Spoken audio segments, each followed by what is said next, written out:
So hopefully you know what your conflict is about in one sense. You now have identified what it is that you want. And now the next step is to identify what it is that you need. And the need, again, is the bottom line to resolve this. So if the want is a 2-week trip to Europe, the need might be some kind of trip, a week or less, to get out of the house and get some time together.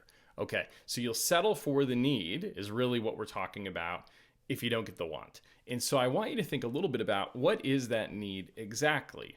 And this is oftentimes going to be connected to an emotion. So what emotional thing are you feeling about this conflict that's leading you here? Well, emotionally, I'm feeling like we are not connecting. I'm feeling like we are becoming just strangers that happen to live in the same house. And so my emotional feelings about this are loneliness. I feel anxious. I feel guilty. I feel disconnected. And so my need is to feel more connected with you. And I would love to do it in this way that I identified, but I will also be okay if we can just do that in some small way, because again, my emotional need that I want to be met is connection.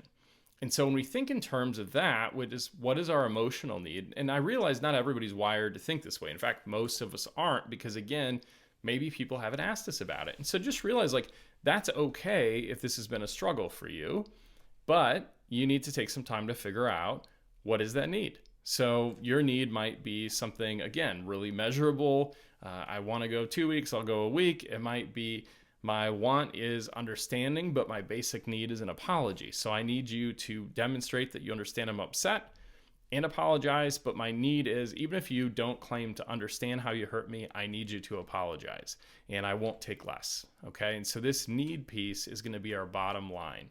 And again, that could be apologies, it could be understanding, it could be taking time together, it could be a number if you're doing budgets and you say like my number is this, or it could be how we deal with the kids, or whatever that thing is.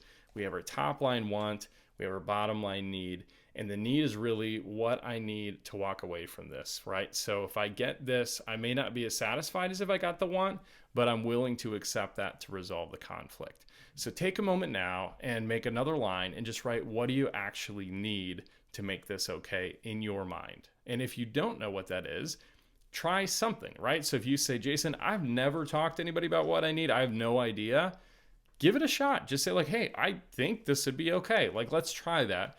And it might not be exactly what you need, but we can refine it as we go. And just know, like, the more you ask for what you need and identify what it is, the easier it's going to get. And you're going to get so much better at being clear about how to actually do it, that you'll work up to saying, you know what, I actually know exactly what I need here, and this is what it is. But we probably won't get there without trying a couple times and saying, yeah, this kind of missed the mark. Next time I want to do it differently. So for instance, you might say, well, I think what I really need is X. And then you get it and you go, actually, that wasn't quite what I was expecting. And so going into it the next time, you'll then have better information to make a more educated guess as to what that is. So take a second, write down, what do you need?